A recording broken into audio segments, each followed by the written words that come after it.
We need a theme song, We Bridget. need a theme song. I feel like you've got some musical friends who might be looking for a project. Who are you talking about? I don't know. Yeah.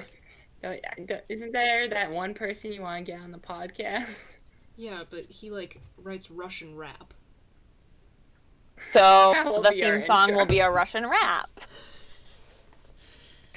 I mean, I guess that'll keep people on their toes.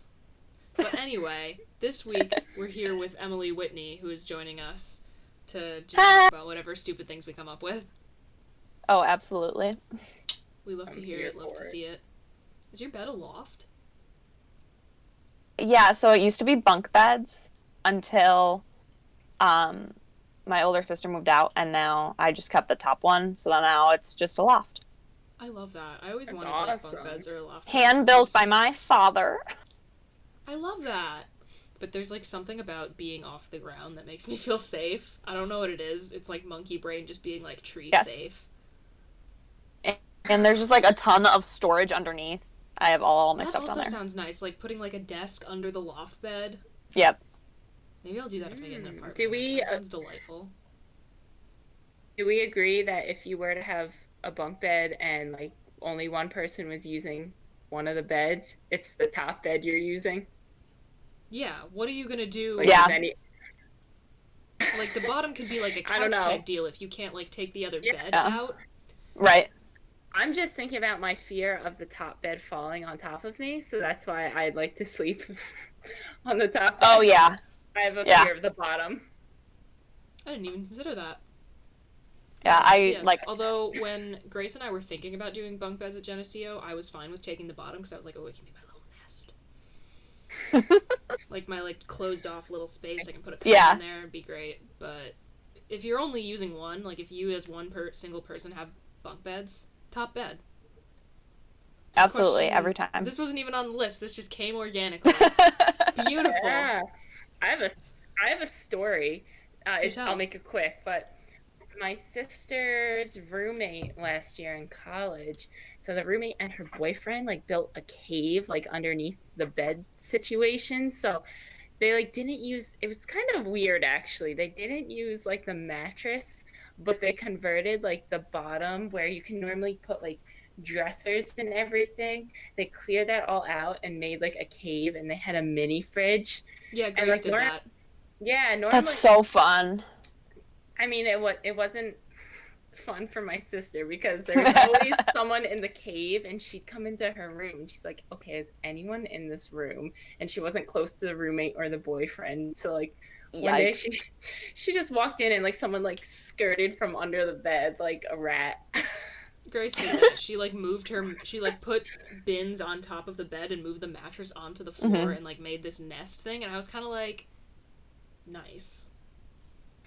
Yeah, it was really neat. And I remember the one day I got home and her door was open, and I looked in and I was like, oh, she must be gone. And then all of a sudden she just came out, and I was like, what? She was down there. Yeah. Oh, college. No rules. Fun time. It do be fun. But we do have a question on here, on our actual list today. That's Yeah. specifically for you, because you can, you know math. You can at least do, like, addition in your head, which is more than either of us can do. And it's, did we invent math, or did we discover it? All right, so actually, oh, God. my senior year of high school... Who's got an answer? I don't have a full answer. But my senior year of high school, when I took AP Calculus, anytime, like, we were too deep into the math and, like, the teacher could tell we were all stressed out, he would just be like, all right, nope, we're moving on. Math, invented or discovered. And then we just debate for a little bit to, like, relax. And so it was really nice. And that's, like, the first thing that popped in my head. But I'm going to say it depends, which I feel like is such a coward answer. But when it comes to, like, numbers and addition, that I think that's like is discovered because like you have two things in front of you and then you put another thing and now there's one more thing. Like you assign names to it, but Yeah, that's like okay, saying, I get oh, we that. discovered fingers because we named them. Yeah. But, like, you're just naming the things that, like, a number that you already see. However, when you go into all this, like, deep math, when somebody's like, oh, well, we can prove that X, Y, blah, blah, blah, blah, blah, you're making that up. Yeah, because my question here is, like, what the fuck is pi? How does somebody find something like that just doesn't end? It scares me. Do you really want to know the origin of pi? I mean, I don't want to know the origin. I just don't understand how, like, someone figures out that exists and, like, gives a name to it and decides there's a way to use it. That's just wild to me. And it's so, like, stupid it's and don't do numbers. kind of funny to me, just like the fact that is something that somebody tried enough times, just like organically, because like basically how pi works, if I'm doing this right, hopefully, my former math teachers are going to kill me. It's if you take the circumference of any circle and you divide it by the diameter, you get pi, just any single circle that exists. And so, like, who tried that many times that they were like, yeah, this has got to be the same for everyone? Like, do you think they did it like 5 times and they're like, yeah, we're good? Also, my question, how do we know that it's infinite? That I do not know. I'm not gonna lie. How does it just never I really don't. end? Like, how? I feel like every time to go to that you keep adding numbers, you know? I can speak to this a little bit. I'm not gonna lie. Actually, so I learned about this in one of my college math classes. That the difference between non-repeating decimals and fractions is that if the number can be written as a fraction, the decimal either stops or repeats itself. Okay. So, like, 0.33333 forever is 1/3. Yeah. And those are equal.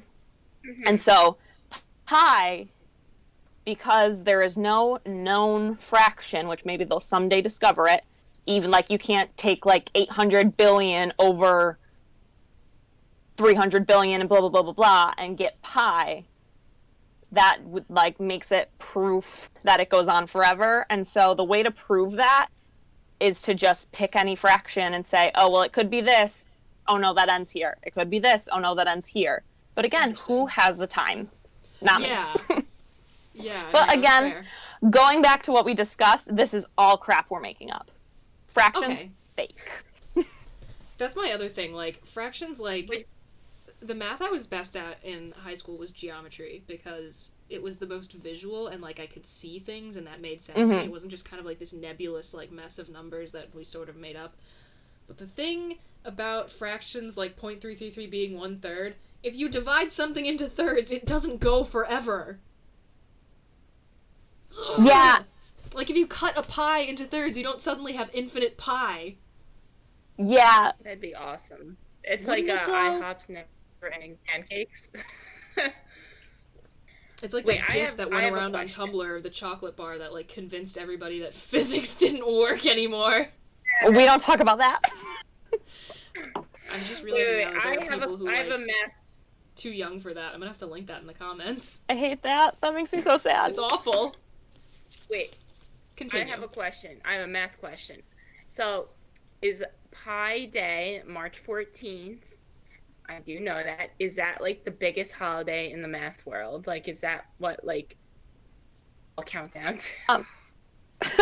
I mean, I personally, like, growing up in school, any day it was Pi Day in my math classes, my teachers would bring in, like, pie, because why not? I remember my school went nuts on Pi Day in 2015 because it was 3.1415. My sister is a math teacher, and every year she makes, like, she just takes cookies and puts pi symbols on them because she was like, I have too many students, pi would be too expensive. But yeah, that's the only thing, like, I can think of. There's also E is a math number. It's like 6.27 something, maybe. I don't know. It's definitely not that, and I'm going to get shamed for it.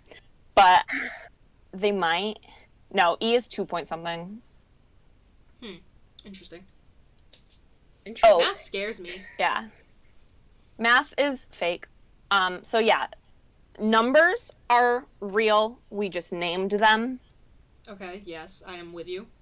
But the second you go into, like, putting in algebra and putting letters and equations, you're making that up.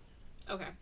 That seems fair to me. Because, like, I feel like we couldn't have just made it up entirely. Like, we had to start with something that existed. Yes. So I agree with you. We sort of made up the more complicated stuff. Granted, there are the neat, like, patterns that you see in nature, like, you know, like the spiral thing. I don't remember what it's called because I'm dumb. The Fibonacci spiral. But yes, like stuff like that exists in nature, super cool. But again, it's just Fibonacci is just a number sequence. That's numbers. Yeah. Those we discovered. I feel like the line between math and science could be the same. Like, I feel like there are certain things that, like, definitely for sure we discovered, but possibly, I don't know, though.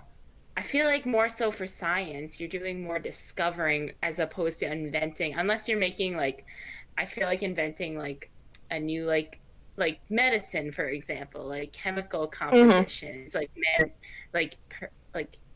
made by people, like that is inventing, but you're doing a lot of discovering. Oh, you know what always pisses me off in, like, commercials? Whenever they're describing something, it's like, oh, with all natural ingredients from the earth. I'm like, everything's an ingredient from the earth, unless it's something we have to synthesize in a lab. But even then, it's coming from things that are existing in the universe. And too, the thing about, like, the all natural ingredients always makes me laugh because, like, mercury is all natural, and that's gonna kill you in 2 seconds. Yeah, and also when people are like, oh, it's all chemical, I'm like, technically everything is a chemical. Water's a chemical. Ooh, scary. Somebody did that thing. It was like they called water, like, dihydrogen monoxide. Yep. And, like, went around being like, should we ban dihydrogen monoxide? And everyone was like, yeah.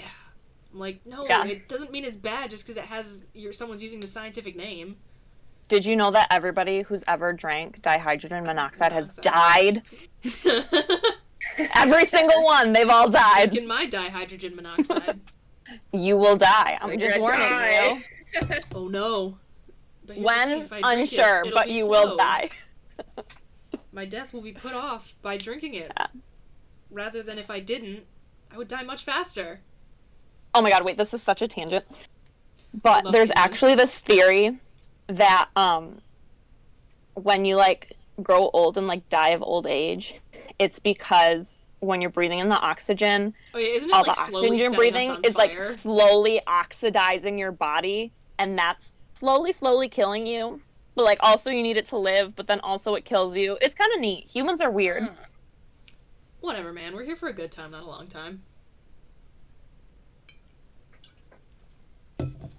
Although I would like to have the longest good time possible. Fair. I feel like that should be everyone's approach to life. Strive for the longest good time you can have. Longest goodest time. You good there, bud? That was a sneeze, but I'm so cautious even sneezing on camera where I clearly can't, like, get you sick. That was just a sneeze to clear my sinuses. But I had to go off camera. Like, I don't have the Rona. Like, excuse me. Even when I just, like, I'm an idiot who can't function, so I frequently, like, you know, choke on my own spit. And I'll start just going, like, I'm like, no, I don't have corona. I just can't function as a human. Can I just quick rant/vent? Today at work, one of my coworkers turned around, starts sneezing, did not cover their mouth at all. And then she turns back around and goes, oh, thank God I got my mask off in time. And I said, you're what? Yeah. And she goes, yeah, I got my mask off so that I didn't get the inside of the mask wet. And I was like, that's my biggest pet peeve. Oh my gosh. What? People who take off the mask to sneeze. Like, that's what it's for. I saw this TikTok. That is its purpose. And it's so deep down in my legs, I have no idea if I'm going to be able to find it. I'll do what I can. But, like, someone was like, I just went to a store, and someone took their mask and went, and put it back down. Oh. What the hell? I don't think these guys get it. That's why it's on they your don't. face. I mean, mind you, it's not on, like, correctly half the time. Like, the mouth doesn't cut it. I'm a cashier. Get a mask, and I'm gonna embroider. It goes over your nose on the mask because I'm so tired of seeing it. had $1 for every single time somebody went to go pay, and they go lick their thumb and then start sorting out their money. And I'm like, nope, I don't want that. Keep it. Your stuff's free. Just go. Just leave. Just get out. Nasty. I hate that for you. Yeah. Anyone else have any other retail horror stories while we're on the topic? We've all worked there. Yeah, just so many. Masks. I mean, they come up to the counter, start talking to you, take off the mask. Like, no, this is the most crucial moment where you need your mask. I don't want your spit particles in my area. Yep. And they come up and they're like, sorry, I just can't breathe. I've had it on the whole time. And I'm like, first of all, you've been in here for 10 minutes. You're fine. It's literally not that hard. Yeah. Ooh, just the other day we had, like, it snowed and then it just kept raining. So, like, all the snow turned to ice. Ooh. And so it was really icy. And, like, where our store is, it's in a big plaza. And so there's no, like, we don't own that parking lot. Yeah. But so when a guy comes in and he goes, your parking lot is really icy. And I was like, oh, I'm so sorry. Be careful. And he goes, well, what are you going to do about it? And I was like, well, we don't own the parking lot. So, like, we're not allowed to even do anything. Like, we can't because we don't own the parking lot. And he goes, well, you should do something. And I was like, well, I can't. And he goes, well, you can't go out there and throw salt down. And I was like, well, A, no. And B, we are sold out of salt. So I don't know where you want me to get it from. And he goes, well, you need to do something. And I was just like, okay. Retail is the worst. Retail is the literal worst. Yeah. Oh my god, back when I used to work in, like, a pool supply shop, which was an awful job, but, like, they sold, like, you know, like, the pumps and the filters. It's where you buy, like, the liner and, like, a bunch of pool floaties and all that kind of stuff that happens when one owns a pool. But this guy would always come in absolutely, like, reeking of weed and buy just, like, a ton of, like, tubing and, like, pipes. And I was like, yo, you got a pool or you just having a good time? He's here for a good long time. Yeah, he's here for a good long time. I respect my guy. So yeah, that's one of my little tidbits from the various retail jobs I've had over the years. That's a fun one. I feel like he's a character. Like, oh, he was a character. Yeah, he's exciting. I liked when I worked at the movie theater and, you know, we all have the same uniform on, and people would, like, see me from the back and they would, like, call me sir, and then I don't care, whatever. They didn't know. But then I turn around and be like, can I help you? and you just see them go. Or, like, the one time the guy came up behind me, like, he had a lot, like, you know, you get a large popcorn, you get the refill. Guy comes up and I'm, like, turned around and, like, doing something. He goes, hey, brother, can I get a refill? It's just like, brother? Brother, may I have more popcorn? But yeah, that was fun. And also one time when I worked at the pizza place, this guy came in and he was like, he was like, so he really wanted to know whether the chicken wings were, like, baked or fried, because you can, like, make wings. You could bake wings. Because he was, like, you know, trying to be healthier, and the chef was getting so mad at him, because he's like, sir, it's chicken wings. It's already, just, you might as well just have them fried. Right. Like, yeah. just go for it.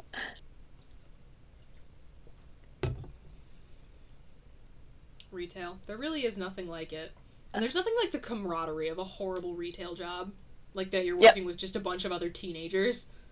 Yep. Incredible. Yeah.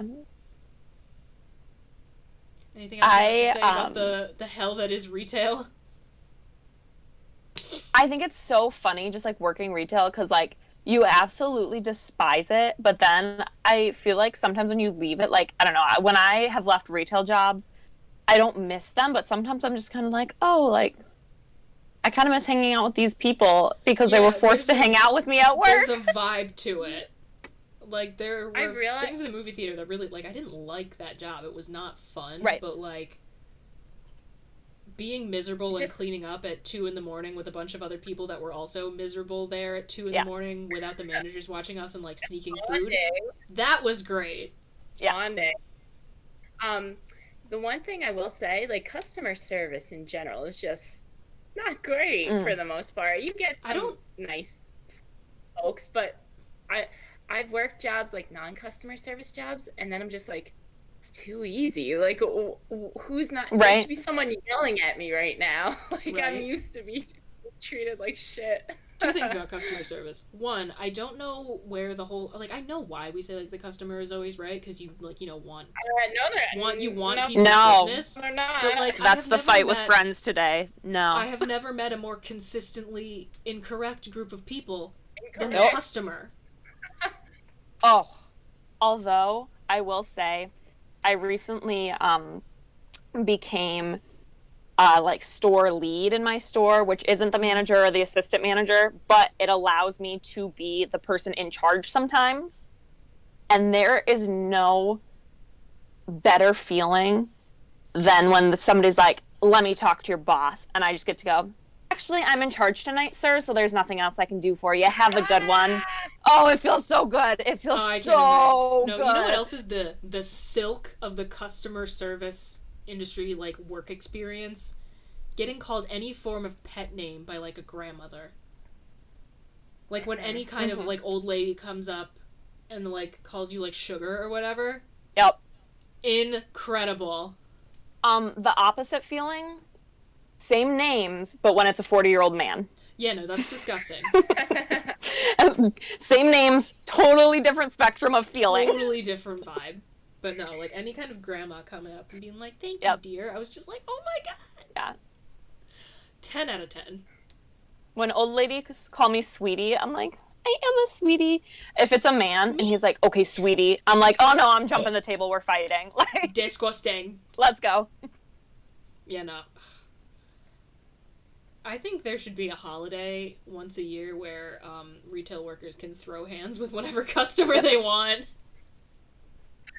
My grandma always said that. She said it should be a national holiday so that the people who don't want to get yelled at know not to go shopping. And then retail workers just get to say whatever they want. Purge. Yeah. Purge for the retail but with retail. The Purge for retail edition. There we go. Episode title. The Purge, but for retail. Done. And we haven't even gotten past the first question. Wow. We're doing great. We're doing fantastic, honestly. I love to see it. I really do. But the next one that I have, hopping all over the place, topic-wise, is perfect. How far do bald people go up when they wash their face? Where do you stop? I feel like they are trained to just, like, hopefully they've been washing their face from, like, a young age, and hopefully, you know, they've had hair at one point. So, like, they're trained to just get this section. But maybe, I don't know, as time passes and they lose hair, they, like, gradually, like, just, like, go up. Encroaches upwards. So, but, like, if you're bald, do you wash, like, you know, you still need to, like, cleanse your skin. Do you wash it with shampoo or with, like, soap? Because the skin on your scalp is still different from, like, the skin on, like, your arm. Right, yeah. We, thrown it back again to my senior AP Calc teacher. He was bald. And I asked him this once. Okay. And he said, oh, I just go all the way back. And I was like, what do you mean you go all the way back? Because I was, like, shocked. And he just goes, well, what else am I supposed to use? Shampoo? And then I started laughing at him. Because, like, valid. Like, if there's no hair there, could you, like, you can use bar soap, but, like, I still feel like that skin's probably sensitive because it's used to having, like, hair follicles on it, that I feel like bar soap would be too harsh. Yeah, I don't know. But, like, not bar soap, but, like, you know, like, Dove, like, or any sort of, like, liquid soap, like, that's very gentle on skin, and I could see someone using that. And I also love how you've come prepared with all the questions in your life experiences. Yeah. I've lived a life. Okay, so... Oh, I've had conversations about this. Let me tell you how it is. I've done many a debate in my life. I'm always prepared, but I just think if you are a business person out there looking to start your own business, I think that there's an untapped market for a specific wash for bald men to put on their heads. Bald anyone. What if it's just put it on your head. Face it's face soap that, like, is designed to also... Yeah, I think that there's an untapped market there, and I think that people would buy it. You know, we've had a few business ideas on this podcast. Yeah, we've had, like, 2 or 3. I would like 50% profit, please. Okay, done. Yes. I think it's a good move. But anyway, if I were to ever go bald, I think personally I would want to use something different, just because it would stress me out to just keep going. And also because, like, the soap I use on my face, I wouldn't want to just keep going. Like, I've, like, buzzed my hair before, but if I were to, like, shave it completely off, like, the soap that I use on my face, I use the Cetaphil, and, like, I feel like I have to moisturize after I use that, because, like, you know, it, like, it doesn't, like, strip your skin, but it takes away the excess oil, and, right. You know, you still want to feel soft after that. So if I were to if I were to shave all my hair, like, actually shave it, and then, like, wash my head with Cetaphil, I feel like I would have to lotion my whole head, and I don't want to do that. Oh my gosh, you could make it shine.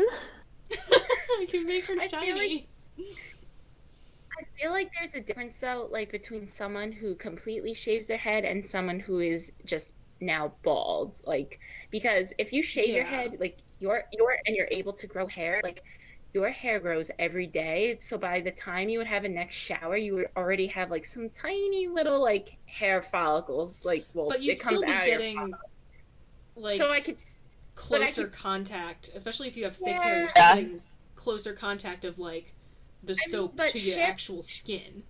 Shampoo does, like, clean your scalp as well. Yeah, it so, does. like, yeah, like, I could see in that case, like, someone who, like, shaved their head completely, but, like, they're able to regrow their hair. Like, yeah, I could see you using shampoo your next shower, but someone who's, like, just bald and they're not able to grow hair, I think that's when they would get, like, the soap that you use on your face, which might be, like, a liquid soap that is moisturizing.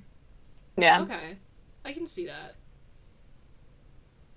Maybe I should actually shave off all my hair, and then I'll figure out what I do through experience. Please, and then please lotion it up. I want to see the result. I will be an egg. Well, you'll be a shiny egg. My mother would kill me. Oh my god. Oh, she would be so mad. I think that would be the thing that finally pushed her over the edge. Yeah, that's how I finally break Kathy. Yes. Is it just me, or are mothers, like, very controlling over their daughter's hair? Like, I've cut my hair short and my mom has cried. Like, and I'm like, my mom did my hair. No, she, like, got so angry, and she's like, "Why would you do that?" I'm like, how short did you even cut it? Not even that short.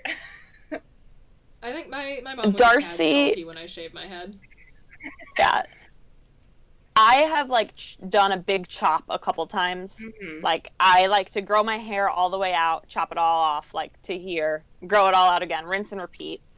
And just every time, Darcy sits me down and she's like, "Are you sure?" And I'm like, "Yeah." It's like, and she's like, "But, like, just so you know, like, it won't grow back right away." And I was like, yeah, that's kind of the point. We've done this a few times. I know how the process works now. Right. It's so funny that you guys say that your parents, like your mom specifically, have gotten really salty about you doing the big chop, because that I can, like, they shouldn't be, but also that makes a little more sense.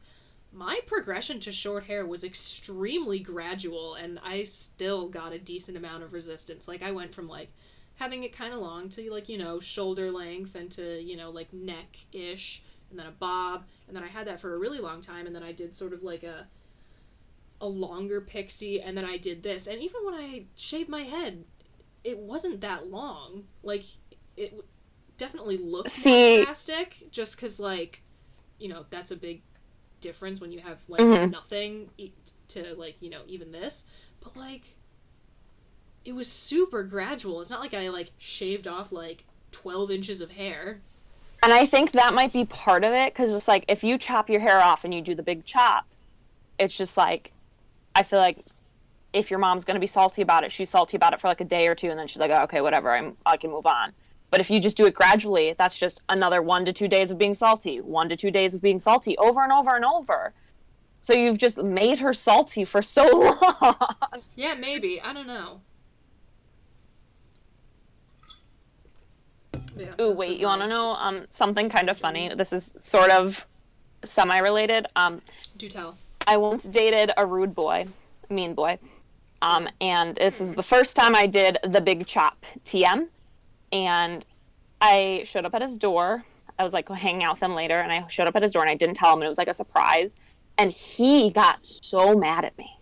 Ew. He was like, why would you do that? And I was like, I don't know, I think it looks nice. And he was like, but why would you do that? You looked so much better with long hair. And I was like, okay.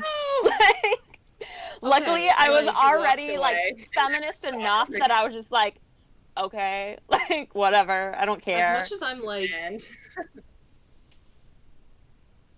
salty about the fact that I'm alone, like men are the worst. Here's the thing, at least my first boyfriend, like when I like went from like neck length to like a really like face framing bob, at least he had the decency to be like, oh my god, I love it. Yeah. And then like later when I had this length, he was like, yeah, actually, like when I asked if he liked it, he's like, yeah, I always like how your hair looks. I'm gonna admit my favorite style was, you know, and then he showed me a picture when it was like a little bit longer, but you always look good. I was like, okay, right. You're entitled to your opinion. Like, at least he had the decency to do that. Yeah. Well, and that's what, like, my boyfriend now, shout outs, love him, when I did the big chop while I was dating him, and he said, I didn't think I would like it because I normally don't like short hair on girls, but it looks really, really cute on you. Yeah, like, that was, yeah, and, like, I was also still dating him when I, like, shaved my head, and I was like, yeah, you know, he was like, you know, I'm not absolutely nuts about it, but if you're happy and it was something you kind of just felt like doing to try, alright, and, you know, at least he had the decency to do that. Anyway, Maggie, did you say something? I was gonna say, that's growth, like, going from someone who's like, ew, gross, to someone who's like, we do love to see it. Looks good on you. I value like the support. yourselves, people. It was very nice. Well, and too, like, it's funny because with my current boyfriend, I was like, just so you know, like, this is, like, a point of contention for me, and if you tell me you don't like it, I will scream at you for the next week just because of what happened before. And he goes, no, I know. It's okay. It's okay. I love that. That's so funny.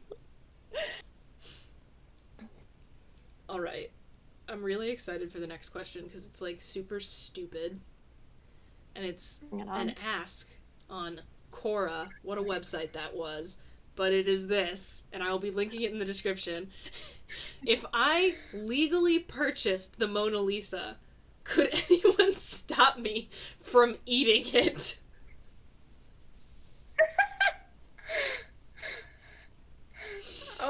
Great question. What would you guys do? Think so. Like, all right.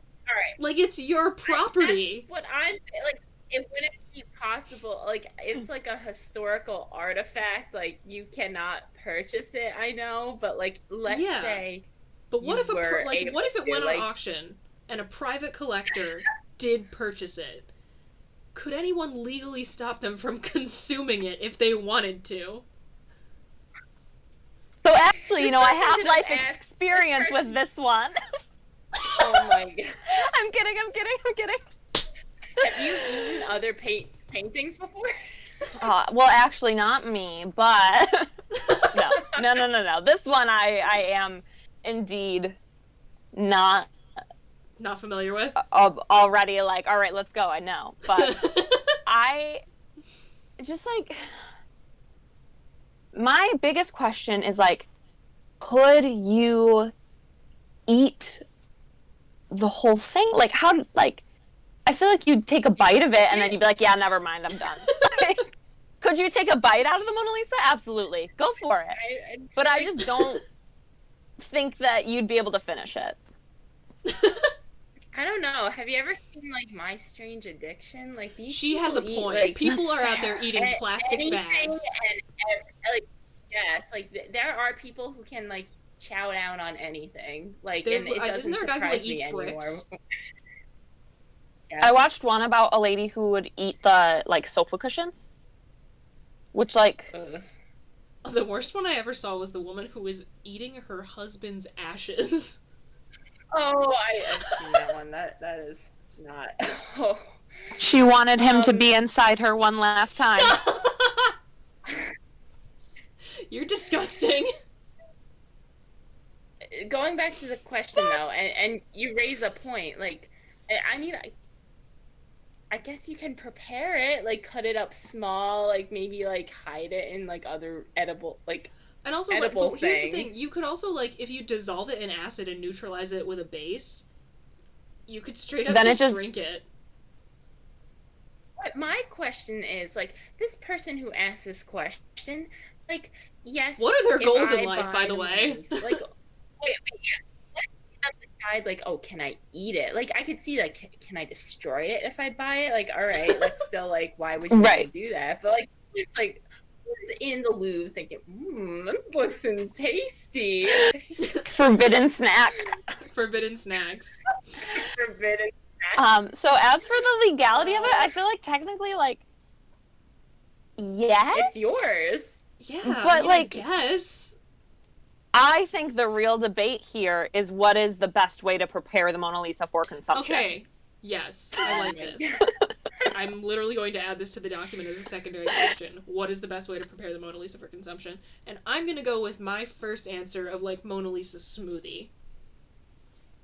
I also think that's the easiest way, too. You dissolve the painting in acid, you neutralize it with a base, and then you just, chuck some strawberries and bananas in there. Smoothie. I'm thinking, like, what about grilled? Like, I'm thinking of the canvas. Like, that might have an interesting texture. Yeah. But I feel like you might lose some, though. Like, what if you try to grill it and it straight up just, like, goes up in flames? Then it's just extra crunchy. Like we have a problem. Yeah. Okay. Yeah. But some of it would burn away. Crispy. I mean, it's not a challenge of can you finish the entire Mona Lisa in less than 30 minutes. That's not the question here. This is true. This is very true. But if you're eating something, I feel like that implies you're finishing it. Like, you don't... Fair. Like, it's not, can I bite the Mona Lisa? Like, no, you gotta eat it. Like, finish it. I feel like if you're really going to... If somebody ever hypothetically were to purchase the Mona Lisa, if this were ever allowed, I feel like you just gotta raw dog it. Like, you just gotta bite it. You just gotta go. You gotta have the really, like, intimate experience with the Mona Lisa. Yeah. You can't, nothing... And you just pick your favorite part of the painting, save that part for last so you can look at it in all its beauty for longer. I just had, like, and a cartoon... I just had a cartoon, like, flash in my head. Like, imagine someone eating this thing in one bite and then their body turns a rectangle. Some Tom and Jerry. Quick side note, though. I've heard that the Mona Lisa is actually very disappointing in person. So my older brother and sister went to Europe for part of a high school trip, and they may or may not have illegally taken a picture of the Mona Lisa. You know, like, I'm not trying to throw anybody out there. No, you're not allowed to take a picture of it. So they may or may not have damage it. Snuck a picture without flash. Maybe not. But when they were describing what they saw only in person, they said that it was actually really small. Like, a lot smaller than they thought it would be. Yeah. Here's the thing. That's, like, it's, like, the size of, like, just, like, a print that you hang in your bathroom or whatever. If it was, like, a giant-ass painting, like, the size of a window, that's cool. But, like... So, putting this new information into perspective, if you can't finish eating the Mona Lisa, you're weak. It's a pretty tiny painting. It's not like we're dealing with a Monet here. But it's the largest painting you have ever consumed. That's gonna be the new challenge. You know how, like, everyone was eating Tide Pods? Like, that's gonna be the new one. Right. 2021. Ooh. We are stealing from museums in 2021, and we are eating the paintings. So how it works is they pick somebody to eat it, and then once they finish the Mona Lisa, somebody paints them and puts it in Mona Lisa's place. And then somebody eats the picture of that person and just cycles. Genius. until we've cycled through the entire Earth. Yeah, and then everybody gets their painting in the Louvre. How fun. I love it. What if that's how they track people? Like, that's just a new way to track someone. Like, have you been in the Louvre? Like, in the, in the eating section. And who has consumed your painting? Yes. It's like Ancestry.com, except it just shows the family tree of who ate you and who painting you ate. Yeah. I like it. That's a universe. That's a timeline I want to live in, frankly. I'm really into it. It's getting sick. You know what? It's just... These are the kind of rabbit holes I live for going down. This is why I started this podcast.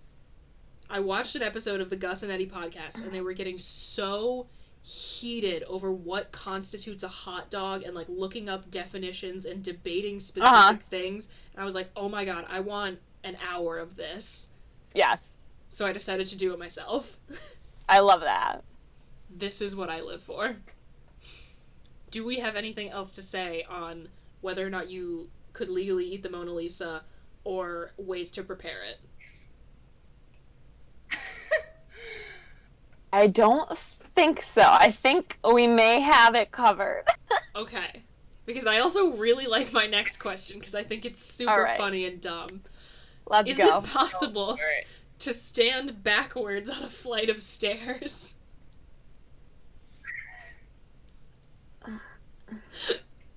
No, I don't think so. There's two destinations. Correct. The only way I would think standing backwards if it's an escalator and you're going in a one direction, because like then there is a final destination. But if it's just a regular old staircase, no, I don't think so. Unless you're like standing on your head, then you're upside down. But then you're upside down. Like... What if like you take a step though backward, because then I guess you're not like you're not standing, but like then you're technically going back, then you're backward. But I feel like that has less so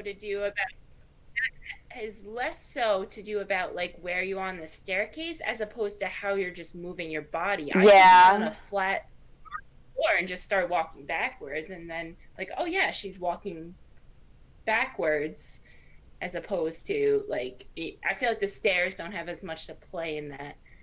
This is true. Now I'm just thinking of that line in Fiddler on the Roof during If I Were a Rich Man, where Tevye is just like, I did Fiddler in grade school. That was back when I was masquerading as a theater kid, even though I couldn't sing. But I'm thinking of the line where he's like, I'd have one large staircase just going up and one even longer coming down. And I was like, but wait, Bridget, it's almost like that was the joke. But I just remember hearing that when I was a kid and being like, but you can go both ways. So in terms of standing, I'm gonna go with a hard no. Yeah, I don't think you can stand backwards on a flight of stairs. I think you can stand back. And that makes me very angry.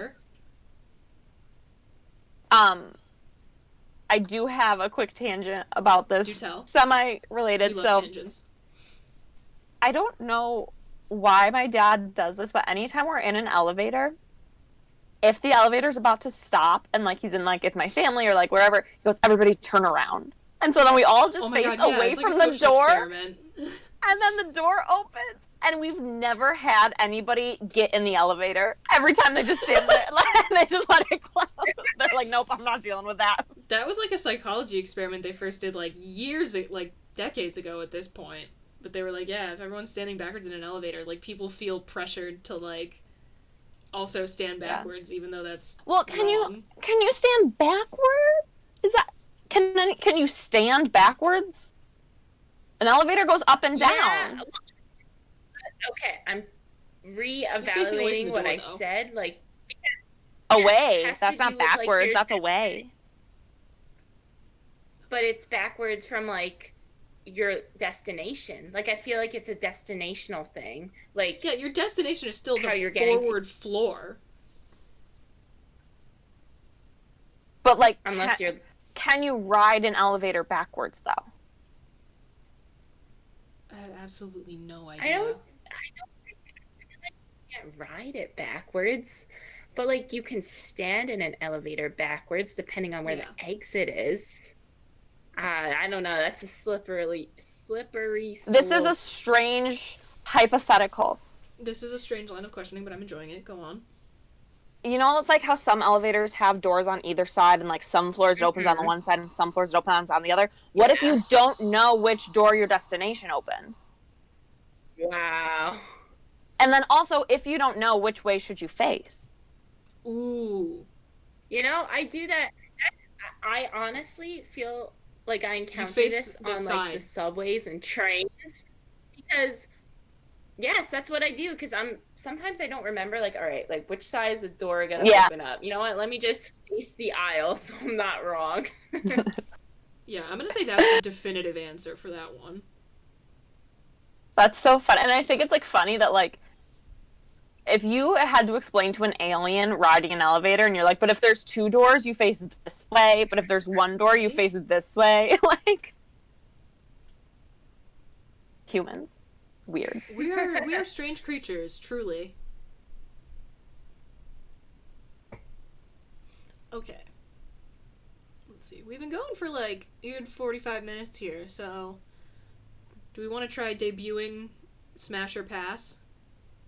Sure. Let's do it. Just, do you find this person attractive? Defend your position if needed. Would anyone like to start by throwing a name out there? Or shall I? Go for it. Okay, I didn't come with anyone on. Post Head Malone. empty. No. Pictures of these people. Yeah, I was about to say, I'm gonna need my phone so I can Google. Okay, Googling is allowed.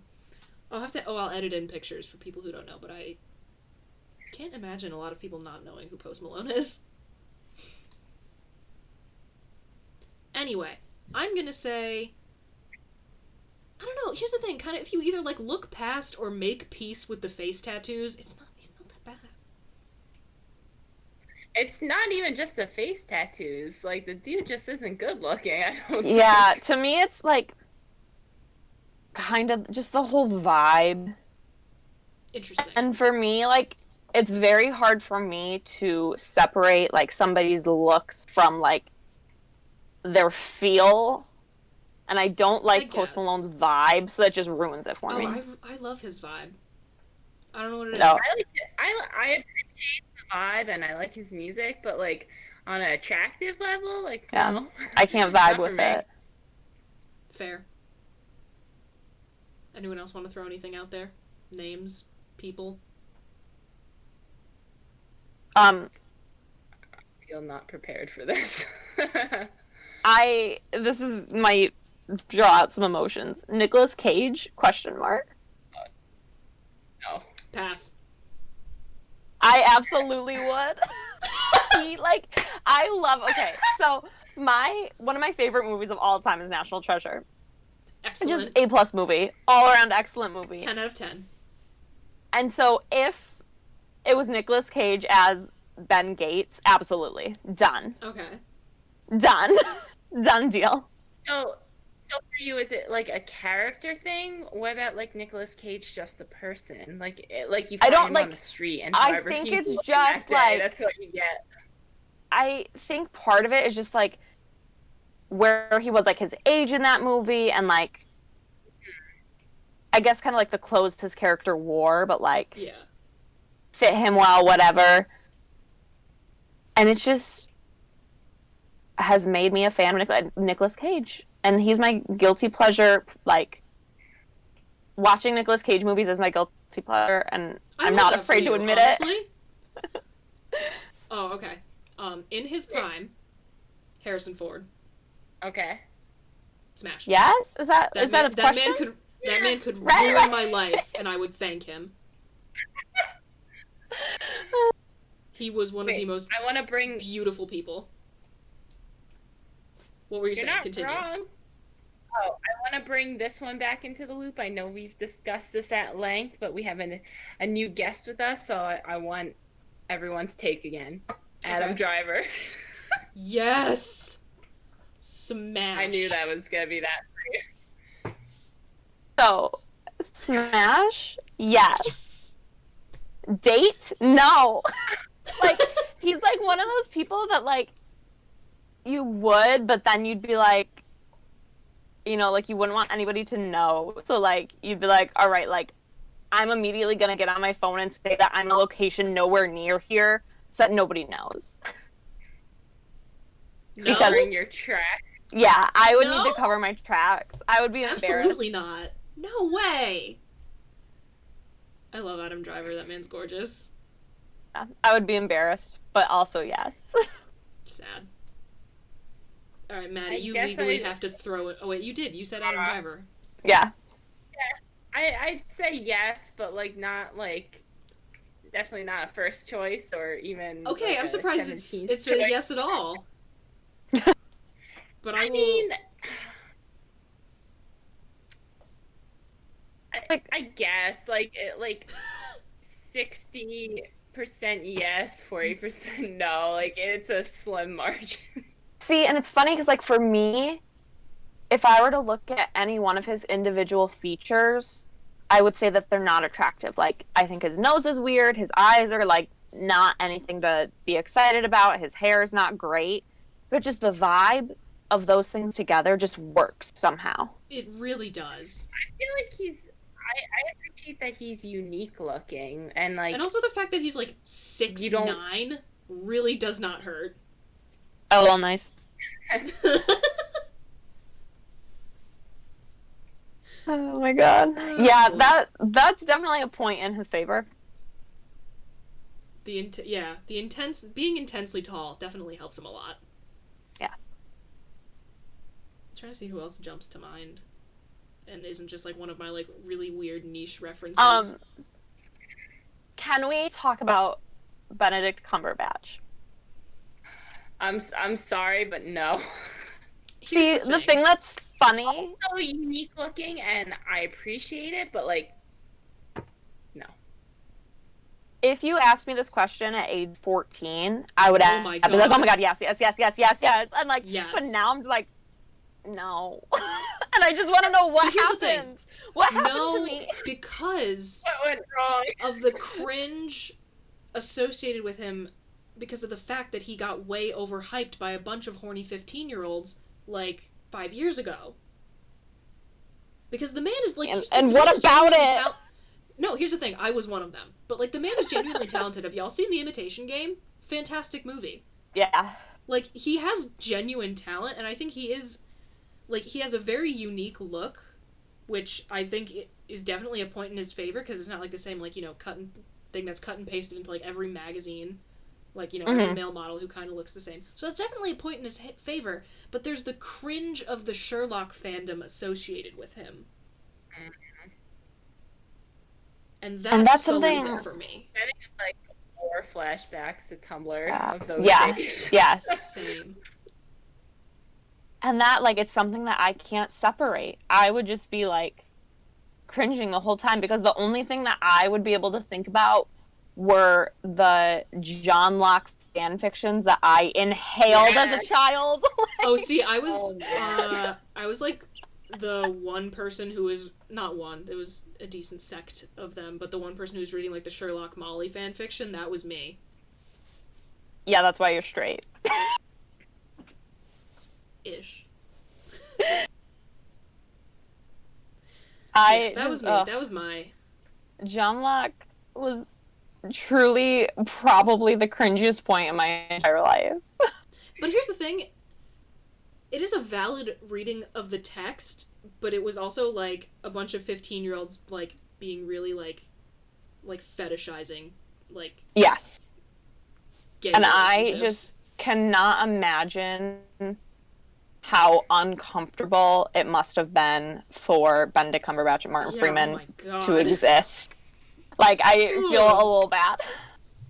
Yeah, I no. feel like in that time, like especially on Tumblr, everyone was creating like ships of characters, and I mean, of course, they still do that, maybe on a different platform more so these days. But just the actors and actresses have got to get used to that. I mean, like they must be used to it. Like sometimes they would have like cons where they'll just read like these fan fictions of their character, and it's funny to like hear. Yeah, I like to imagine that if I like were famous, that I would be looking for like the cringiest stuff I could find just to like laugh at it, but also it would kind of terrify me. There's another thing about fan fiction, like I also genuinely love it so much, and I really hate the like cringe reputation it gets, because here's the thing, it's just another way for society to shit on girls for expressing themselves. Like, let's be real here, most of the fanfiction community is girls. Yeah. And like and here's the thing, I'm completely fine admitting it. I love fanfiction. I write fanfiction. There's some fanfiction out there that's genuinely better than the piece of media it's based on. And people sit down and write novels for free because they are so passionate about something. Yes. So this is absolutely in no way being disparaging towards fanfiction. Fanfiction is awesome. No, I love fanfiction, and it's still something that like I think is so neat about how like you can just take a piece of work and bring it to life in so many different forms. I think that's really, really neat. However, but there is also the whole form like, fetishizing gay relationships that exist within the fanfiction community, particularly in that super Hulock Tumblr era. That is definitely a problem. Like, okay, so I came across this graphic of, it was like this big circle, and like the circles were all names of Harry Potter characters, and then there were lines connecting every character that had been paired with another character in a Harry Potter fanfiction, and like, it's a just circle. the pairings it's just a filled-in that these circle. people came up with, like, the amount of pairings that were not even just like gross, like Harry and Snape for some reason is a big thing, which but like there was one that was like Dumbledore and Argus Filch, and I'm just like, in what world? Why? Is that something that you thought needed to be written? Who thinks up these Wait, things? Maddie, do you read fan fiction, or like did you ever? I have, yes. Okay, so you're plugged into the community, you know. I was gonna say, like, as a Tumblr user of that era, I feel like you're almost like forced to. It like just comes on your dash, like, and I'm not gonna skip it always. So yes, I have. Any fandom weirdest pairing you've ever read, whether it was ironically or just because you were like, I have to see what this is. Let me think about this for a second. If any of you guys have one, once I know we're talking about Harry Potter.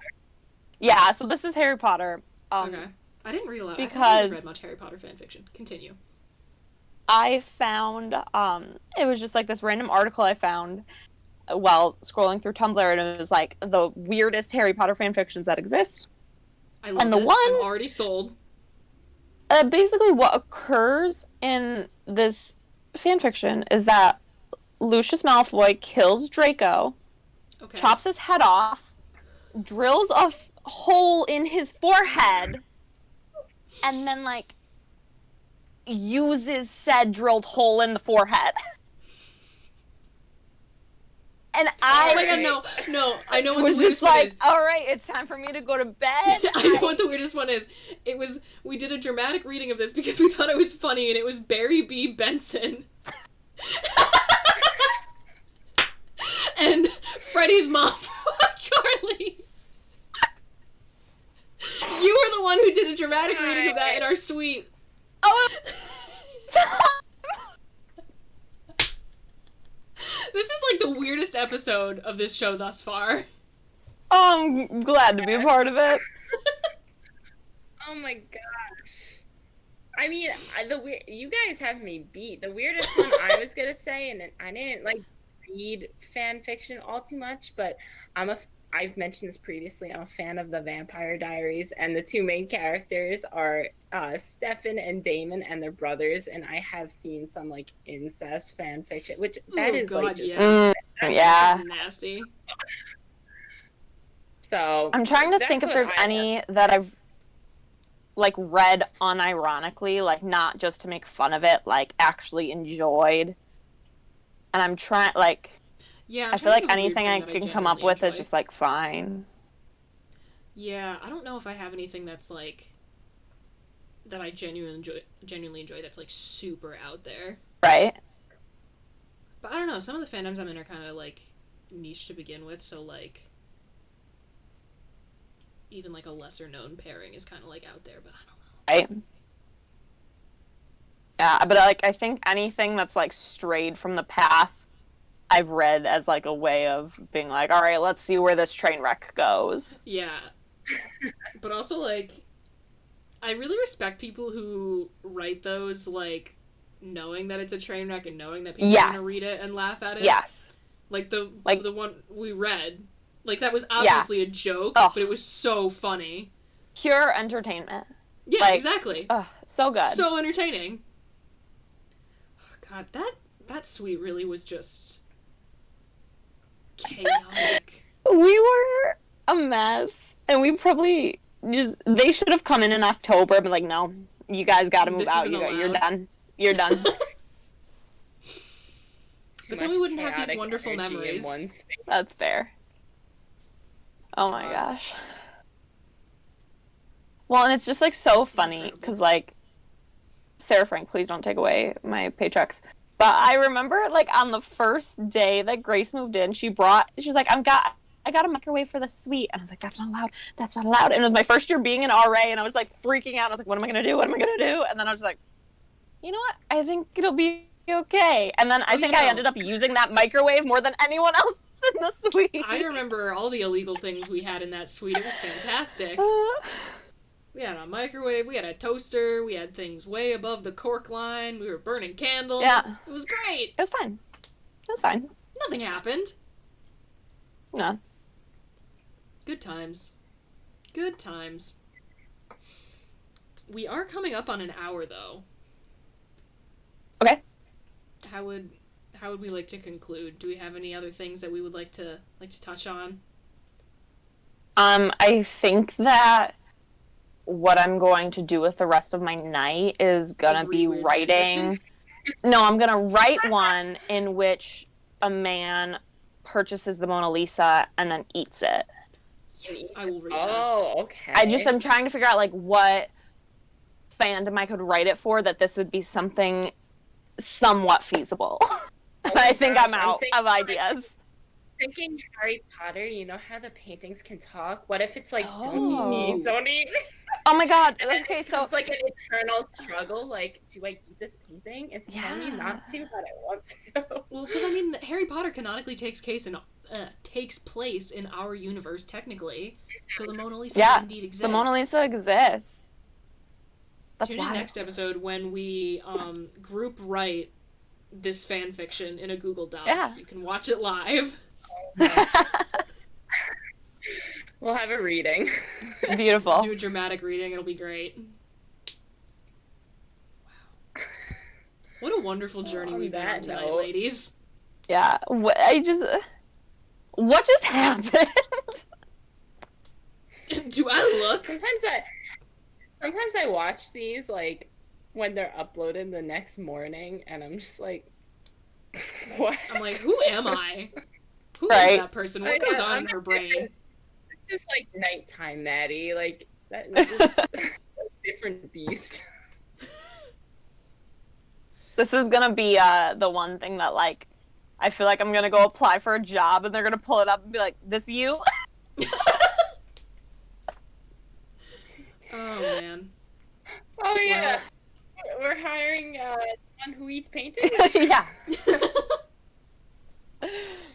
Well, it's been real. It's been fun. Thank you very much for joining us. We do appreciate it. And of course, thank you for having me. No this problem. was a blast. Please invite me back. We are both available on Twitter at BridgetKelly98 at MR5MAR. And do you want your Twitter known publicly, or do you have any projects that you would like to promote, or Instagram, OnlyFans? My Twitter is EWhit789, and subscribe to Static AB on Twitch. Love that. That's all. And the podcast is also now available on Pandora. We got that up and running. So the link for that is in the description on YouTube, Spotify, iTunes. Like, comment, subscribe, rate us, review us. Any kind of interaction is very much appreciated, and we appreciate all of you for listening. Thank you so much, and we will see you all next week. Bye! Goodbye! Bye.